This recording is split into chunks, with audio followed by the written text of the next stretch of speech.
Bonsoir à tous. Ce soir, puisque nous sommes dans le week-end de Pâques, nous dérogeons un peu à nos deux séries en cours, à savoir l'éthique du travail et Jonas, pour regarder un petit peu des textes qui concernent Pâques.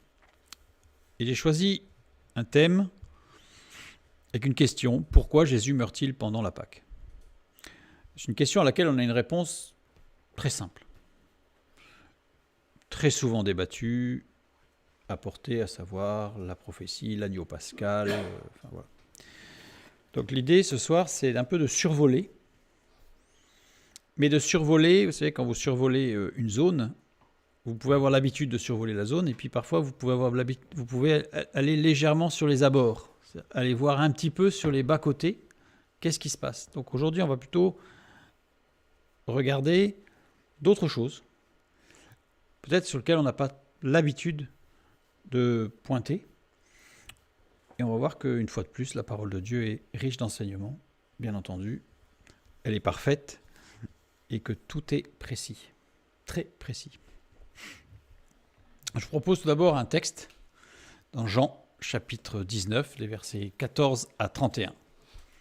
C'était la préparation de la Pâque et environ la 6e heure. Pilate dit aux Juifs: « Voici votre roi. » Mais ils s'écrièrent: « Ôte, ôte, crucifie-le. » Pilate leur dit: « Crucifierai-je votre roi ?» Les principaux sacrificateurs répondirent: « Nous n'avons de roi que César. » Alors il le leur livra pour être crucifié. Ils prirent donc Jésus et l'emmenèrent. Jésus, portant sa croix, arriva au lieu du crâne qui se nomme en hébreu Golgotha. C'est là qu'il fut crucifié et 2 autres avec lui, un de chaque côté et Jésus au milieu. Pilate fit une inscription qu'il plaça sur la croix et qui était ainsi conçue: Jésus de Nazareth, roi des Juifs. Beaucoup de Juifs lurent cette inscription parce que le lieu où Jésus fut crucifié était près de la ville. Elle était en hébreu, en grec et en latin. Les principaux sacrificateurs des Juifs dirent à Pilate: « N'écris pas « roi des Juifs », mais écris qu'il a dit « Je suis roi des Juifs ». Pilate répondit: « Ce que j'ai écrit, je l'ai écrit. » Les soldats, après avoir crucifié Jésus, prirent ses vêtements et ils en firent 4 parts, une part pour chaque soldat. Ils prirent aussi sa tunique, qui était sans couture, d'un seul tissu depuis le haut jusqu'en bas. Et ils dirent entre eux: « Ne la déchirons pas, mais tirons au sort à qui elle sera. » Cela arriva afin que s'accomplisse cette parole de l'Écriture: « Ils se sont partagés mes vêtements, et ils ont tiré au sort ma tunique. » Voilà ce que firent les soldats. Près de la croix de Jésus se tenaient sa mère et la sœur de sa mère, Marie, femme de Clopas, et Marie de Magdala. Jésus, voyant sa mère et auprès d'elle le disciple qu'il aimait, dit à sa mère: « Femme, voilà ton fils. » Puis il dit au disciple: « Voilà ta mère. » Et dès ce moment, le disciple l'a pris chez lui. Après cela, Jésus, qui savait que tout était déjà consommé, dit, afin que l'écriture fût accomplie: « J'ai soif. » Il y avait là un vase plein de vinaigre.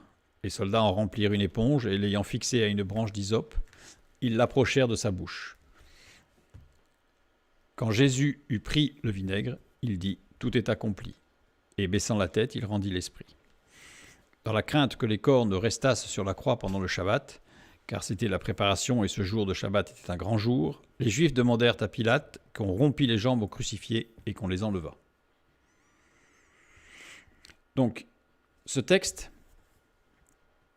qui certifie que Jésus est mort, on aurait pu mettre le verset suivant et les quelques versets qui suivent, montre énormément de choses. Énormément de choses. On y reviendra peut-être à la fin.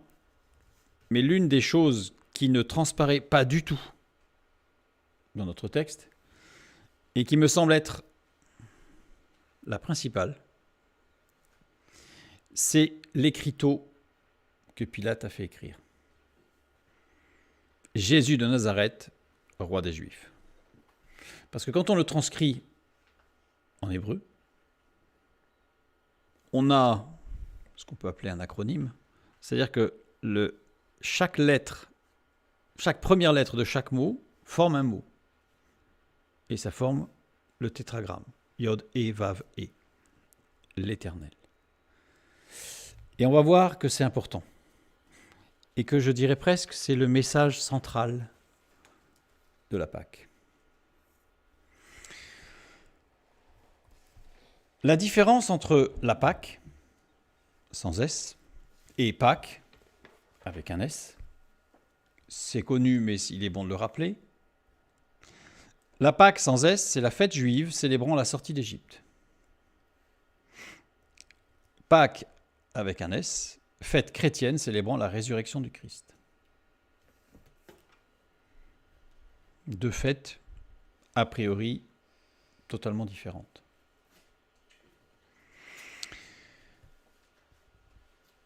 Jésus est mort durant la Pâque, sans S. Nous venons de le lire. Donc la Pâque juive, évidemment, puisqu'il n'était pas encore ressuscité.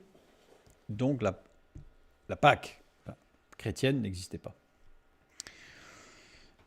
Le Fils de Dieu est ressuscité à Pâques avec un S. Il y a comme une... Là, on pressent déjà une sorte de passage, une sorte de transposition entre les deux. Lisons Exode chapitre 12, les versets 1 à 11, qui concernent la sortie d'Égypte. L'Éternel dit à Moïse et à Aaron, dans le pays d'Égypte, « Ce mois-ci sera pour vous le premier des mois, il sera pour vous le premier des mois de l'année. Parlez à toute l'assemblée d'Israël et dites, le 10e jour de ce mois, on prendra un agneau pour chaque famille, un agneau pour chaque maison. Si la maison est trop peu nombreuse pour un agneau, on le prendra avec son plus proche voisin, selon le nombre des personnes. Vous compterez pour cet agneau d'après ce que chacun peut manger. Ce sera un agneau sans défaut, mâle, âgé d'1 an. Vous pourrez prendre un agneau ou un chevreau. Vous le garderez jusqu'au 14e jour de ce mois. Et toute l'assemblée d'Israël l'immolera entre les deux soirs. On prendra de son sang et on en mettra sur les 2 poteaux et sur le linteau de la porte des maisons et on le mangera. Cette même nuit, on en mangera la chair rôtie au feu. On la mangera avec des pains sans levain et des herbes amères. Vous ne le mangerez point à demi-cuit ou bouilli dans l'eau, mais il sera rôti au feu avec la tête, les jambes et l'intérieur. Vous n'en laisserez rien jusqu'au matin, et s'il en reste quelque chose le matin, vous le brûlerez au feu. Quand vous le mangerez, vous aurez vos reins sains, vos souliers aux pieds, et votre bâton à la main. Et vous le mangerez à la hâte, c'est la Pâque de l'Éternel. Donc là, on a l'essence même de la Pâque. Et on va lire Lévitique 23, 4 et 5, par rapport à la Pâque. « Voici les fêtes de l'Éternel, les saintes convocations que vous publierez en leur temps fixé. Le premier mois, le 14e jour du mois entre les deux soirs, ce sera la Pâque de l'Éternel. » Donc pourquoi j'ai pris le texte de Lévitique ? Pour montrer que non seulement il y a eu la Pâque, la sortie d'Égypte, mais qu'il y avait la nécessité de commémorer annuellement cette fête. Donc il n'y a pas eu une fois. Il y a eu une sortie d'Égypte, bien sûr, et ensuite la commémoration année après année, de cet événement extraordinaire. Regardons la sortie d'Égypte. La sortie d'Égypte, c'est l'événement fondateur du peuple juif. L'élément fondateur du peuple juif, c'est bien la sortie d'Égypte. On le trouve même d'ailleurs dans certains écrits égyptiens, dans certaines tablettes en hiéroglyphes, où on voit bien que avant, c'est pas considéré comme un État. Il y a un peuple, mais qui n'a pas vraiment ce n'est pas une nation. Et après, c'est un peuple qui forme une nation. La sortie d'Égypte, c'est le passage de la servitude à l'état d'homme libre pour le peuple. Exode 20, 2. « Je suis l'Éternel ton Dieu qui t'ai fait sortir du pays d'Égypte, de la maison de servitude. » Cette phrase, qui t'ai fait sortir du pays d'Égypte, de la maison de servitude, c'est une expression qui est utilisée 7 fois dans l'Ancien Testament. J'ai mis les références. 7 fois, Dieu dit « Je t'ai fait sortir du pays d'Égypte » ou « Dieu t'a fait sortir du pays d'Égypte, de la maison de servitude ». 7 fois, ce n'est pas anodin évidemment, chiffre symbolisant la perfection de l'œuvre de Dieu sur la terre. On a la création qui s'achève en 7 jours, pour faire court, parce qu'on pourrait prendre multiples exemples. Le sacrifice de Jésus qui s'achève par 7 blessures. Cette blessure, la flagellation, donc le dos, la couronne d'épines, le coup de lance sur le flanc et les blessures provoquées par les clous, 2 mains, 2 pieds, total 7. Préalable, la sortie d'Égypte, indispensable à la réception de la loi. Il a fallu que le peuple sorte d'Égypte pour aller jusqu'au mont Sinaï, pour aller recevoir la loi. Exode 24, 12. L'Éternel dit à Moïse, « Monte vers moi sur la montagne et reste là, je te donnerai des tables de pierre, la loi et les ordonnances que j'ai écrites pour leur instruction. » la loi, Torah. Torah qui veut dire direction, instruction. Littéralement, c'est la notice d'utilisation, notice d'emploi. La Torah, il peut exister la Torah d'un appareil électrique, parce que c'est la notice d'utilisation, on dira la Torah, les instructions. Donc en réalité, ce qu'on appelle la loi, et je trouve que le terme choisi pour la traduction est très mauvais, parce que ça donne une connotation toute particulière, alors que dans le terme original, c'est plutôt direction, instruction. Donc en fait, c'est ce qu'on appelle les lois, sont des instructions d'utilisation de ce que Dieu a fait. Comment l'utiliser ? C'est le mode d'emploi en fait. Donc déjà, ça donne un regard tout à fait différent sur les 5 premiers livres de la Bible, qui ne sont plus à voir comme des commandements, comme quelque chose de législatif, mais comme des instructions d'utilisation. Une instruction d'utilisation reste tout à fait prépondérante et importante, bien sûr. Quand on utilise des produits chimiques, il faut suivre les instructions, on ne fait pas n'importe quoi. Donc avec la création de Dieu, on ne fait pas n'importe quoi. Donc la loi, la Torah, et les ordonnances que j'ai écrites pour leur instruction. Yara. Yara qui veut dire, c'est un verbe. Informer, enseigner, indiquer, ou instruire, ou instruction, instruire, montrer, se signaler, arroser, répandre. Donc c'est quelque chose de très large en fait, pour faire grandir, pour faire avancer. Maintenant, on a vu que la Pâque sans S et Pâque avec un S, il y avait une sorte de correspondance quand même. La résurrection du Fils de Dieu. Événement fondateur de l'Église, corps de Christ. Passage de la servitude à l'état d'homme libre. Indispensable. Faisons un petit détour. La résurrection de Jésus. Le point culminant du ministère terrestre de Jésus-Christ. Le point culminant du ministère de Jésus, du Fils de Dieu sur terre, ce n'est pas les miracles. C'est la résurrection. Il a vaincu la mort. Le Logos, la deuxième personne de la Trinité, qu'on retrouve dès la création, Jean 1,1, au commencement était la parole, le Logos. Le Logos est incarné, Jean 1,14, Jésus-Christ. Il a annoncé être le Fils de Dieu. Vous me direz, ça c'est de l'ordre du facile à faire. Beaucoup ont annoncé qu'ils étaient Fils de Dieu. Pour servir de trait d'union. En général, ceux qui annoncent être le Fils de Dieu, c'est pour dire qu'il faut lui être soumis. Jésus-Christ est venu pour dire qu'il était le trait d'union entre les hommes et Dieu. Il a été cloué sur la croix à cause de ses assertions jugées blasphématoires contre Dieu. Il est mort sur la croix pour payer une dette infinie, le péché. Il est ressuscité. Dieu a validé les dires de Jésus-Christ. Parce que jusque-là, je pourrais presque dire que presque tout le monde pouvait le dire. Mais ressusciter des morts, ça, c'est de l'ordre du miracle. Donc Dieu valide tout ce que Jésus a dit par la résurrection. Il valide qu'il a payé la dette. Il valide qu'il a été cloué sur la croix. Il valide qu'il sert de trait d'union. Le Fils de Dieu s'est incarné. Le Logos fait chair. Donc il valide tout.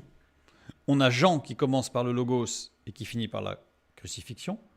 Et la crucifixion revalide tout Jean à l'envers jusqu'au premier verset. Donc on a une validation complète. La résurrection, directement liée à la personne de Jésus et à ses propos. Le salut est possible. La vie éternelle est une réalité. Le salut est possible. Et la vie éternelle, par contre, est une réalité tangible. Jean 11, 25, Jésus lui dit « Je suis la résurrection et la vie. Celui qui croit en moi vivra quand même il serait mort. » Il est ressuscité, ce qu'il a dit est validé. Jean 6, 39, Or la volonté de celui qui m'a envoyé, c'est que je ne perde rien de tout ce qu'il m'a donné, mais que je le ressuscite au dernier jour. La vie éternelle est une réalité. Jean 6, 40, La volonté de mon Père, c'est que quiconque voit le Fils et croit en lui ait la vie éternelle, et je le ressusciterai au dernier jour. C'est une réalité. Tout a été validé. Tout est validé. Les croyants ressusciteront comme lui est ressuscité. Il y a plus de 300 versets dans le Nouveau Testament affirmant cette promesse. Ce n'est pas anecdotique. Il y a plus de 300 versets qui attestent, qui affirment cette promesse. La résurrection est liée à toutes les facettes de l'existence et de la vie chrétienne. Parfois, quand on parle avec certains chrétiens, on a l'impression que la résurrection, c'est quelque chose qui est complètement décorrélé de la vie chrétienne. Or, comme on disait tout à l'heure, le temps nous rapproche en permanence. Le temps qui passe nous rapproche en permanence de cette résurrection. Le temps qui, d'un point de vue humain, nous éloigne, puisque quand on vieillit, ça nous éloigne quelque part, entre guillemets, de la vie. En réalité, ce temps nous rapproche de la vie, avec un V majuscule. Je renvoie vers l'étude La résurrection de Jésus. Pourquoi ? Pour avoir beaucoup plus d'informations et de détails sur ce point-là. Donc, la résurrection du Fils de Dieu, c'est le passage de la servitude à l'état d'homme libre, avec une espérance. Jean 8, 34 et 36.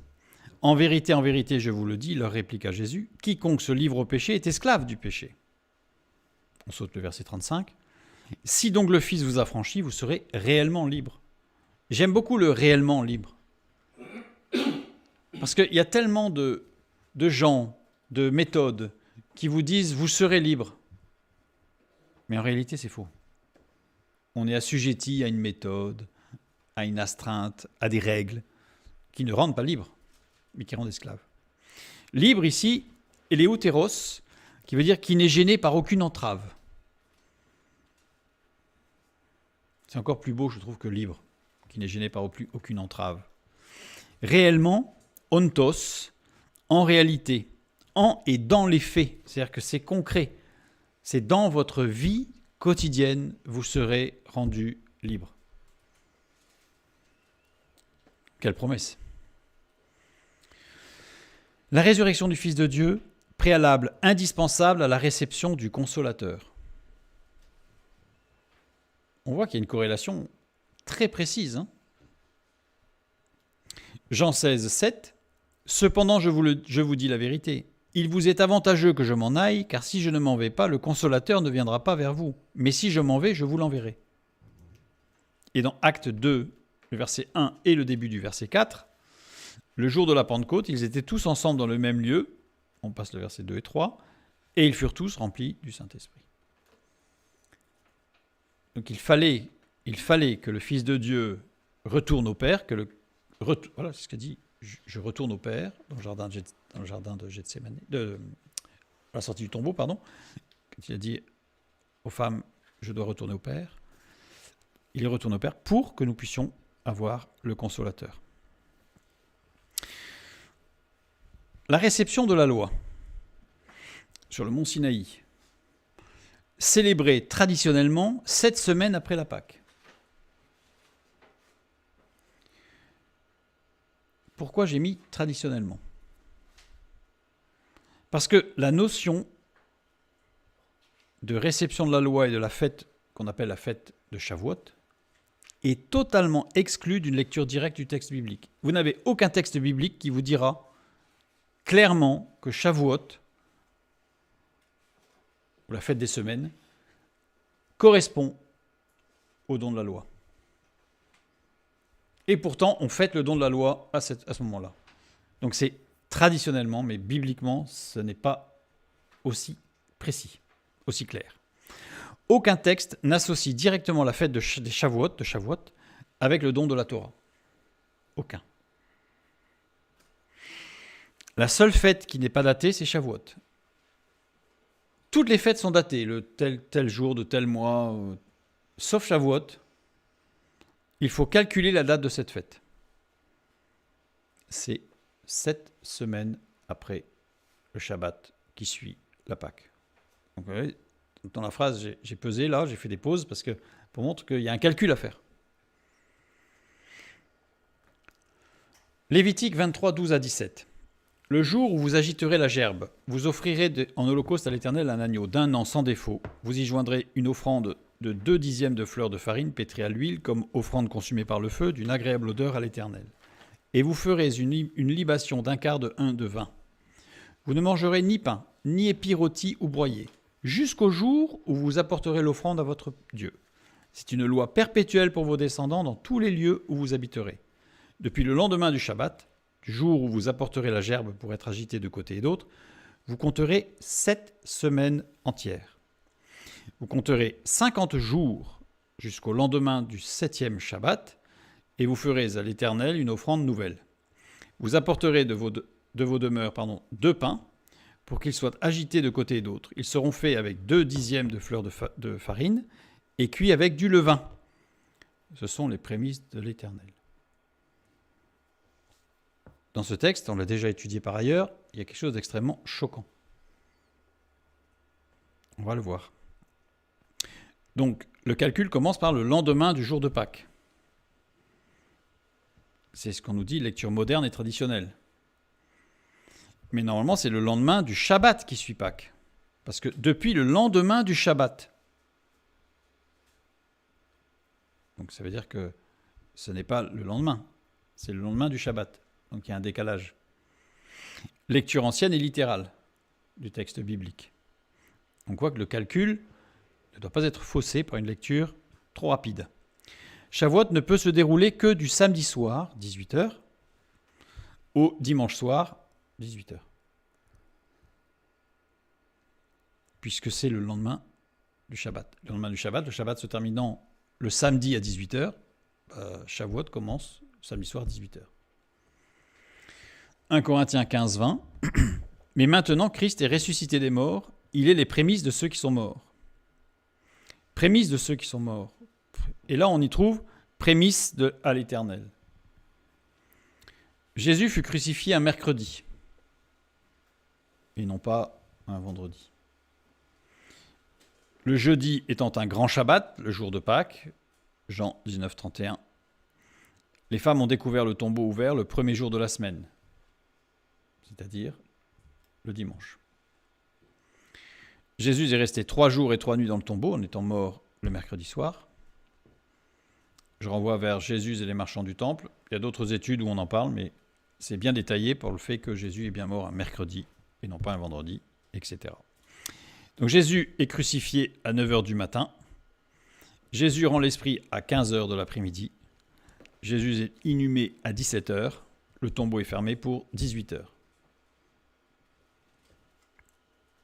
Voir éthique du travail. Le travail, oui, mais sans aliénation, où je reprends tous ces éléments. Jésus ressuscite le samedi à 18h. La fête de Shavuot doit démarrer le samedi à 18h. La corrélation est précise. Une lecture trop rapide enlève toute la corrélation d'ailleurs. Donc, la réception de la loi est traditionnellement célébrée 7 semaines après la Pâque, on a vu 50 jours.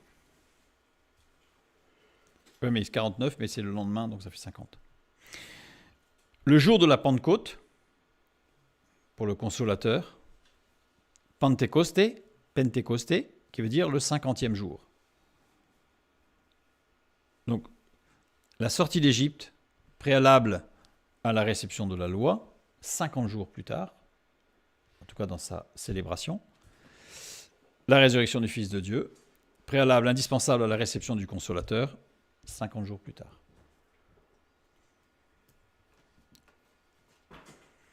Ce qui est intéressant, c'est que dans la première partie, la sortie d'Égypte et le don de la loi,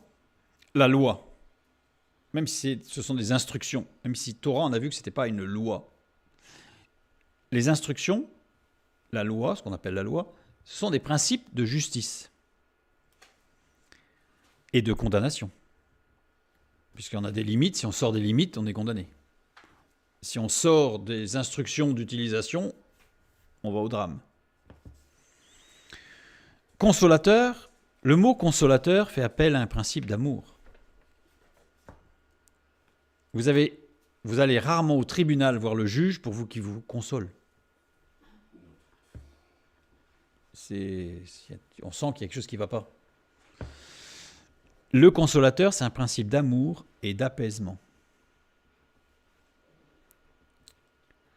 Galates 3, 24 et 25. Ainsi, la loi a été comme un pédagogue pour nous conduire à Christ, afin que nous fussions justifiés par la foi. La foi étant venue, nous ne sommes plus sous ce pédagogue. On sort de la condamnation par la foi. Et Galates 5, 18. Si vous êtes conduits par l'Esprit, le consolateur, vous n'êtes point sous la loi.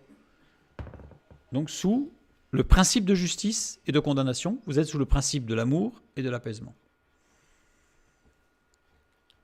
Donc non seulement il y a une corrélation, mais il y a une sorte d'aboutissement en réalité.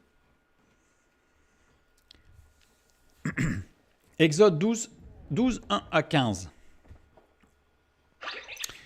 L'Éternel dit à Moïse et à Aaron dans le pays d'Égypte, « Ce mois-ci sera pour vous le premier des mois. Il sera pour vous le premier des mois de l'année. Parlez à toute l'assemblée d'Israël et dites, le 10e jour de ce mois, on prendra un agneau pour chaque famille, ce que nous avons lu tout à l'heure. » Et on va jusqu'au bout avec tout le détail de ce qu'il faut faire pour ce repas particulier, le repas de la Pâque.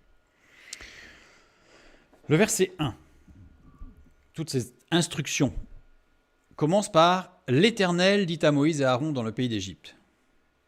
L'Éternel, Yahvé, Yod et Vav et le tétragramme. Dieu se manifestant dans son amour parfait. La Pâque n'a pas pour but d'être un acte de justice et de condamnation. La Pâque a pour but d'être un acte d'amour, de salut. L'orientation est donnée rien que par l'appellation de Dieu au travers de l'Éternel et non pas Elohim. Parce que parfois Dieu se manifeste sous le titre de Elohim. Bien sûr, c'est le même Dieu. Et Elohim, c'est Dieu qui se manifeste dans sa justice parfaite. Jean 3, 16 et 17, nous lisons. « Car Dieu a tant aimé le monde qu'il a donné son Fils unique, afin que quiconque croit en lui ne périsse point, mais qu'il ait la vie éternelle. Dieu, en effet, n'a pas envoyé son Fils dans le monde pour qu'il juge le monde, mais pour que le monde soit sauvé par lui. » L'Éternel. Rappelez-vous l'écriture sur la croix. L'Éternel. Jésus n'est pas venu pour juger le monde. La loi jugera le monde. Mais Jésus est venu pour sauver le monde. L'amour de Dieu se manifeste dans sa puissance. Maintenant, les versets 2 à 15, que nous n'allons pas relire.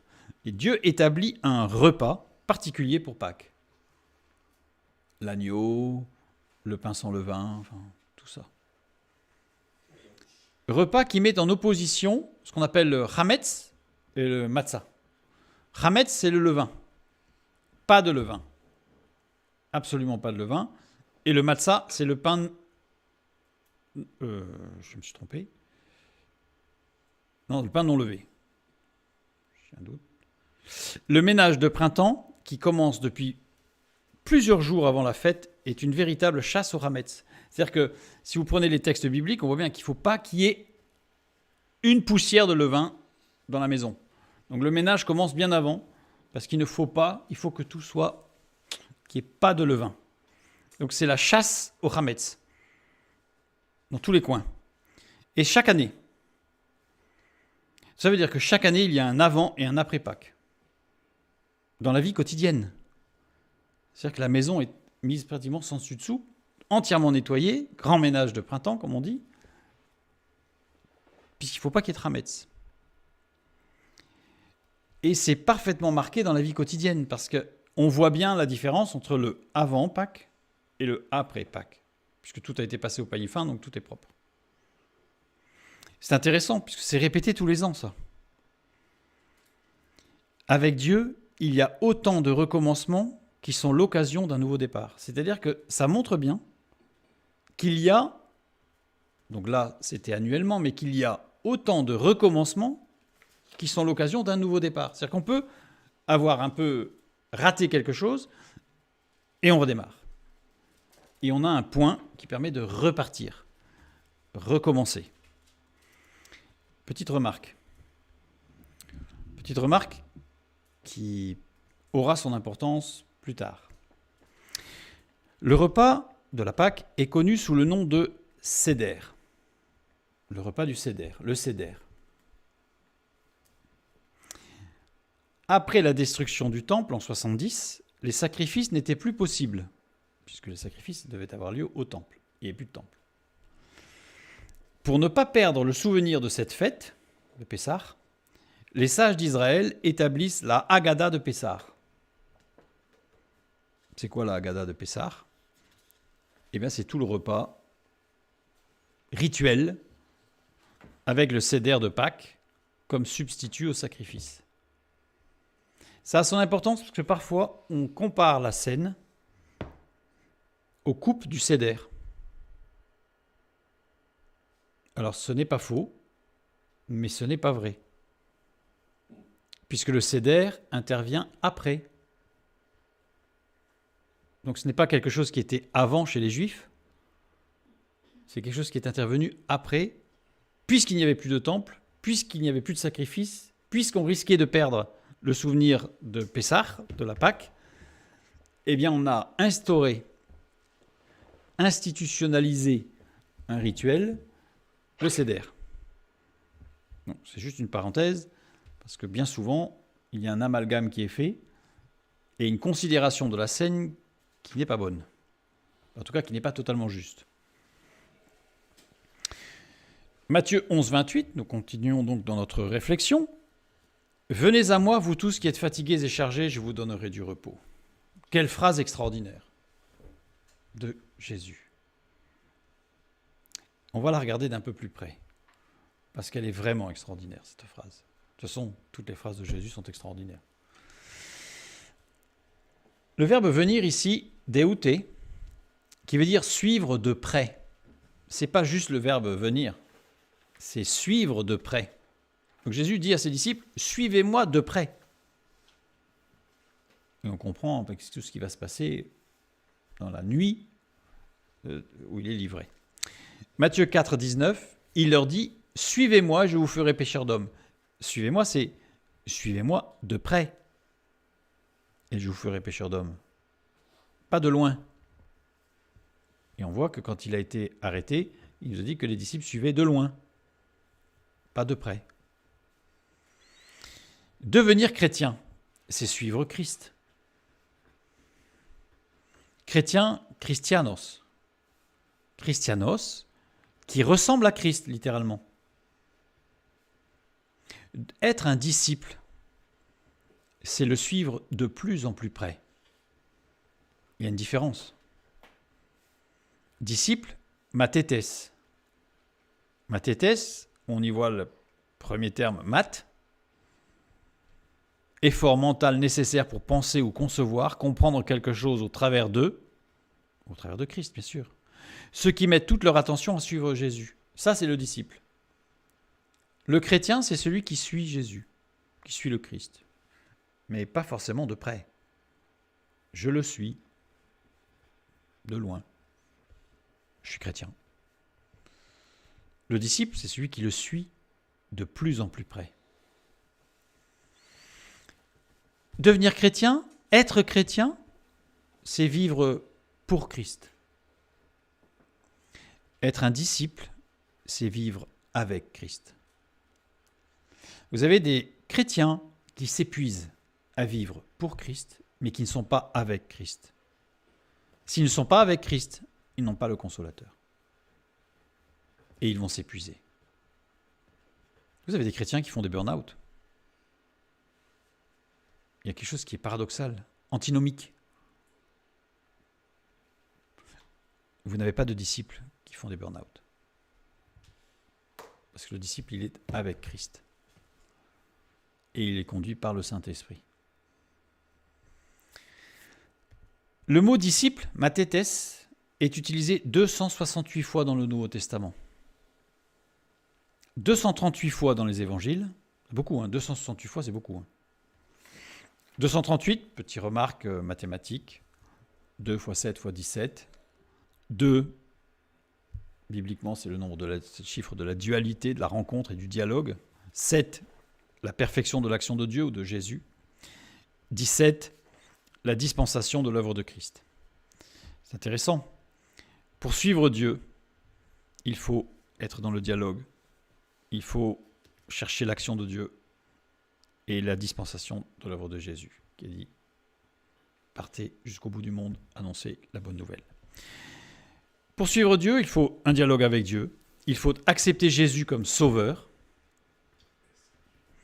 Et il faut accepter Jésus comme Seigneur. Comme sauveur, Jésus-Christ est appelé sauveur 24 fois dans le Nouveau Testament. 24 fois, le Fils de Dieu, Jésus-Christ, est associé au salut, sauveur. Jésus-Christ est appelé Seigneur 433 fois dans le Nouveau Testament. Où, à votre avis, est mis l'accent? À votre avis? Pas besoin d'être très fort en maths pour voir où les évangiles, le Nouveau Testament, sur quoi pointe le texte biblique du Nouveau Testament? Sur la seigneurie de Jésus-Christ. On a vu 238 fois dans les évangiles, 30 fois dans le livre des Actes, naissance de l'Église. 30 représentent l'entrée au service de Dieu. Âge auquel Joseph sortit de prison pour gouverner l'Égypte. Josué vainquit 30 rois pour conquérir la terre promise. David commença à régner sur Israël à 30 ans. Ézéchiel commença à prophétiser à 30 ans. Jean-Baptiste commença à prêcher à 30 ans. Jésus commença son ministère public à 30 ans. On revient sur « Venez à moi, vous tous qui êtes fatigués et chargés ». Maintenant on a compris, venez de plus près, au plus près. Qu'est-ce que la foi? On en a déjà vu plusieurs fois, je fais un tout petit résumé. On a vu l'Ancien Testament place la foi dans son contexte relationnel avec Dieu. La foi est avant tout une relation. La foi, ce n'est pas une croyance. La foi, c'est une relation. Dans l'Ancien Testament, justement, il n'y a pas de mot foi. Le mot foi n'existe pas en hébreu, tel quel. Il y a 3 mots régulièrement traduits par foi. Emouna, Emoun, Emet. Emouna, c'est une disposition intérieure, une écoute, nourrie et soutenue par la nourriture que l'on reçoit. Emouna, c'est ce que ça veut dire. On a une disposition intérieure, on écoute. Emoun, confiance en l'autre. Dialogue. Vous ne pouvez pas avoir confiance en quelqu'un si vous n'avez jamais discuté avec lui. Il faut forcément avoir dialogué avec cette personne pour avoir confiance. Là, on peut se faire avoir. Mais sans aucun dialogue, on ne peut pas faire confiance. Emoun ferme dans ce qu'il a reçu, littéralement. Le dialogue. Émet, c'est une disposition extérieure. D'ailleurs, c'est le mot qui veut dire vérité, être vrai. C'est l'action. Vérité et assurance dans l'action. Une disposition extérieure vraie. Emouna, on peut le voir construit avec deux racines biconsonantiques, de 2 consonnes. La première, Aleph Meim, exprime une possibilité dynamique, spirituelle et physique. Être jeune et renaître. La disposition intérieure, l'écoute, c'est ce qui permet d'être jeune, de renaître et d'avoir une dynamique spirituelle, l'écoute. Emoun, on peut y voir aussi une construction en 2 racines biconsonantiques. La première, c'est les mêmes, Aleph Meim. Et ensuite, on a Vav Nun, le repos. Le repos. Et enfin, Emet. Emet, là, on n'a que 3 lettres. Donc, on a les 2 premières, Aleph Meim, toujours, ce qui exprime une possibilité dynamique, spirituelle et physique. Donc, on voit bien que les 3 mots qui expriment ce qu'est, et je dirais dans son essence, la foi, il y a la notion de dynamique. Tav, le rachat. Une dynamique du rachat. Ça, c'est la foi. La foi est une corde à 3 brins qui relie une personne à Dieu. Une racine commune, Amen. La racine commune de ces 3 mots, c'est Amen. Quand vous dites Amen, normalement, fondamentalement, vous engagez une relation profonde avec la personne à qui vous dites Amen. Ou en tout cas ce qui a été dit. Mais ce n'est pas ainsi soit-il. C'est un engagement, c'est une profession. La corde à trois brins, la corde à trois fils ne seront pas facilement. Si vous êtes en relation avec quelqu'un, si vous êtes dans l'écoute, dans le dialogue et dans l'action commune, votre relation sera solide. Mais le principe de la foi doit se décliner à tous les niveaux relationnels, justement. Ce n'est pas que avec Dieu. C'est le principe fondamental de la relation. Évidemment qu'elle doit être avec Dieu, mais pas que. Au niveau du couple, s'il y a l'écoute, le dialogue et une action commune vraie par rapport à ce qui a été dit et entendu, ça sera solide. Au niveau des relations familiales, au niveau des relations dans l'Église, au niveau des relations au travail. Alors évidemment, ce sont à des niveaux différents, dans des degrés différents, nous sommes tout à fait d'accord. Mais le principe relationnel fondamental, qu'on a complètement dévoyé, parce que maintenant, aujourd'hui, le mot foi n'a plus rien à voir avec la relation. Aujourd'hui, le mot, je dirais, l'idée de foi, fides, en latin, a été trop christianisé, je pense. C'est-à-dire qu'on a perdu l'essence même de ce qu'est la foi. La foi, c'est la relation de plus en plus près. Parce que si avec quelqu'un, vous êtes dans l'écoute, dans le dialogue et dans l'action commune, vous allez être de plus en plus près. Au niveau des relations associatives, etc. La relation personnelle avec Dieu devant être le modèle, le support des autres relations. Si vous êtes dans la foi avec Dieu, alors forcément, toutes vos relations autour de vous seront aussi dans la foi.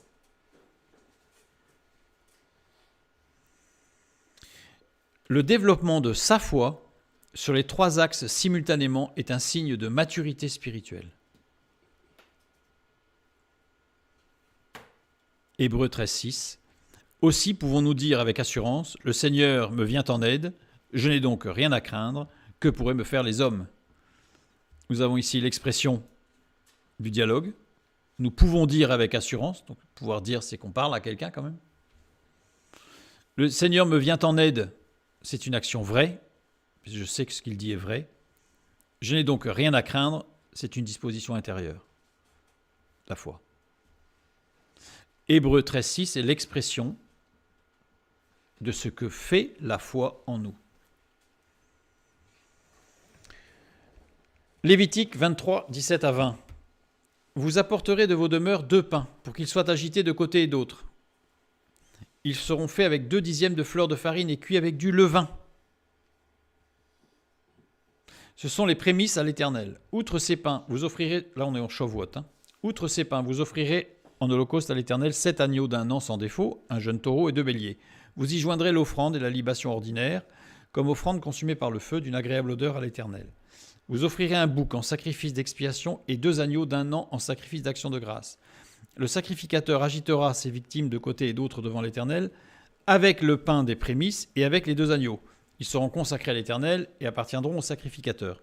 Là, vous avez, comme je l'ai dit tout à l'heure, quelque chose de choquant, c'est que vous avez du pain avec du levain. Vous prenez le Lévitique, du premier mot jusqu'au dernier mot, c'est la chasse au levain. Sauf là. Ou au contraire, il faut offrir du pain avec du levain. C'est quand même surprenant. Aucun sacrifice de toute l'année ne doit comporter du pain avec du levain, sauf un, celui-là, à Shavuot. Le pain des prémices, les 2 agneaux, appartiendront au sacrificateur. Le pain avec levain étant impropre au sacrifice, les 2 pains ne sont pas brûlés sur l'autel. Pardon.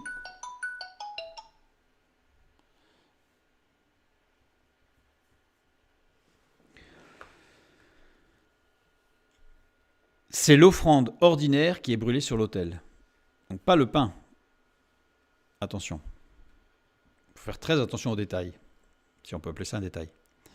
Le pain levé est fait avec du blé. Céréales plus tardives. L'offrande et la libation, l'offrande, c'est mincha. Mincha, don, offrande, tribut, oblation de grain. De quel grain? C'est l'offrande ordinaire. Donc il s'agit du grain d'orge. Or, l'orge, c'est une céréale qui arrive très tôt. Shavuot commence avec une offrande d'orge et se termine avec une offrande de blé, qu'on appelle Hadash pour l'orge, et le blé. Ah, c'est un petit peu aussi. Donc, dans les deux cas, donc dans l'offrande d'orge et l'offrande de blé, dans les deux cas, il s'agit du fruit d'une nouvelle récolte, puisque ce n'est pas la même époque. Vous avez l'orge d'abord, puis le blé. Vous avez deux récoltes différentes. On est passé d'une offrande brute, non travaillée, à une offrande travaillée.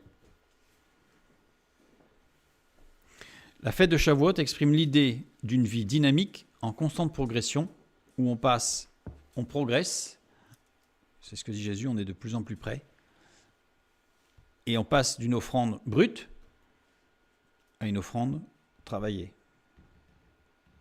qui a maturé, qui est devenue plus fine. Revenons à notre « venez à moi », venez, suivre de plus en plus près, pour bien comprendre ce que c'est que cette dynamique de foi, de relation. Il faut un dialogue, il faut une disposition intérieure. Accepter Jésus comme sauveur, c'est une disposition extérieure. C'est pas quelque chose d'extérieur, accepter Christ comme son sauveur, c'est vraiment intérieur. Par contre, accepter Jésus comme son Seigneur, ça c'est une disposition extérieure, parce que ça veut dire qu'on le laisse diriger nos vies. C'est-à-dire qu'on le laisse diriger toute notre existence. Donc ça c'est une disposition extérieure. Ça veut dire qu'on a fait une expression de foi. Si on n'accepte pas le Fils de Dieu comme son Seigneur, on ne peut pas vivre la foi. Impossible. Si on ne reste qu'au stade de chrétien, on n'exprimera jamais la foi. Par contre, si on devient un disciple, si on suit le Christ de plus en plus près, en se nourrissant de la parole de Dieu et en acceptant le consolateur qui va nous guider, et donc ça veut dire accepter le Christ comme son Seigneur, alors on va grandir et on va pouvoir exprimer la foi en nous. Donc si je reprends, suivez-moi de plus en plus près, vous tous qui êtes fatigués et chargés, je vous donnerai du repos. Vous voyez, déjà, si on ne suit pas le Christ de près, cette phrase n'est pas pour nous. Cette phrase n'est pas pour nous. Ah, vous avez certaines personnes, si je ne comprends pas, je suis chrétien et je n'ai pas le repos. Ouais, mais peut-être qu'il faut aller plus loin. Il faut aller plus loin. La première démarche, c'est bien, mais il faut aller jusqu'au bout. Fatigué, vous qui êtes fatigué, kopiao, implique une fatigue induite par un travail justifié pour la gloire de Dieu. C'est-à-dire que la fatigue ici, ce n'est pas que quelque chose qui n'est pas juste, qui n'est pas propre, qui n'est pas pur. Non, c'est un mot, kopiao, qui concerne aussi une fatigue justifiée pour la gloire de Dieu. Implique des déceptions répétées. Kopiao. Vous qui êtes déçus, vous qui avez été déçus à tant de reprises. Vous savez, je ne sais pas si vous êtes déjà arrivé, mais quand vous êtes déçu, ça fait mal. Quand vous êtes déçu à répétition, à la mitraillette, ça détruit. Ça détruit, surtout quand c'est dans le service de Dieu. Et chargé, fortizo. Fortizo, il n'y a que deux occurrences dans la parole de Dieu, qui veut dire chargé de rites et de préceptes injustifiés qui amènent de la fatigue, un épuisement, un burn-out, littéralement.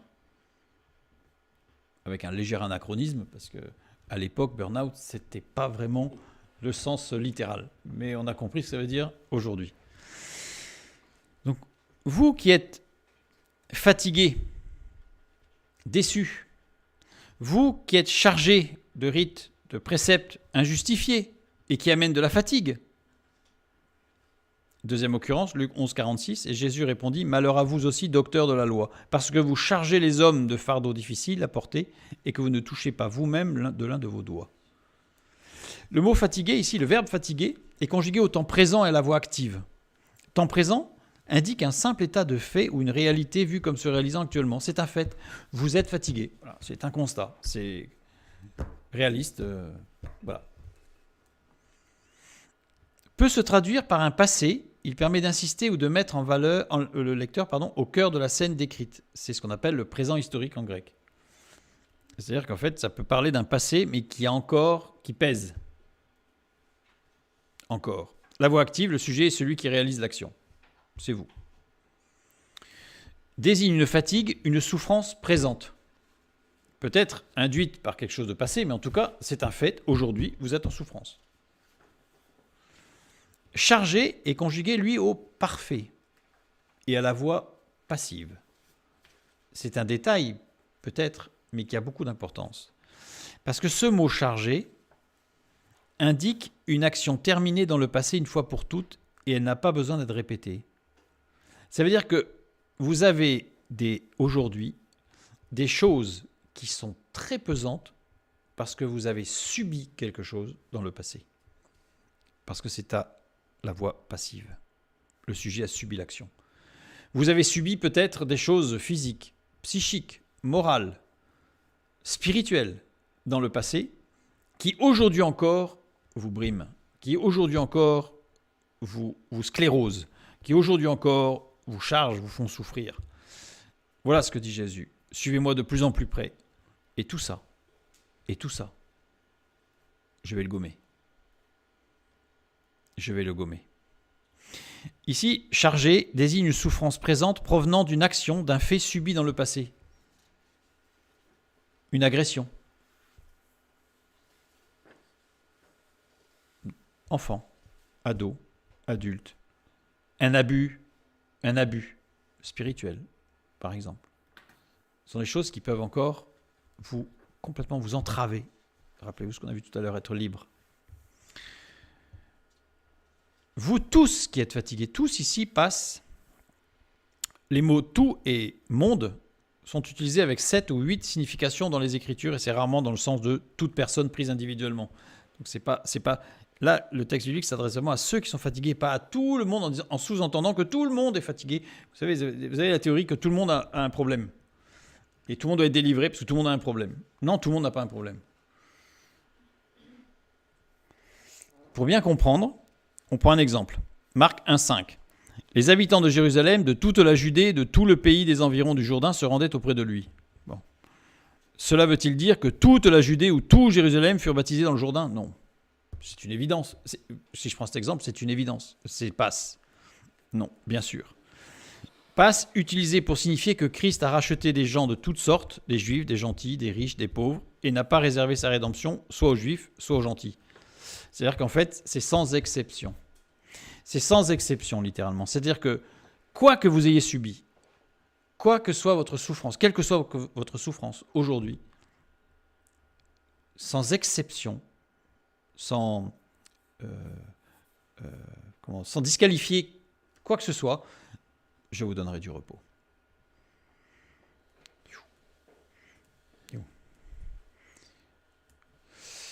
Là, ça ne revient pas tout à fait dans l'ordre là.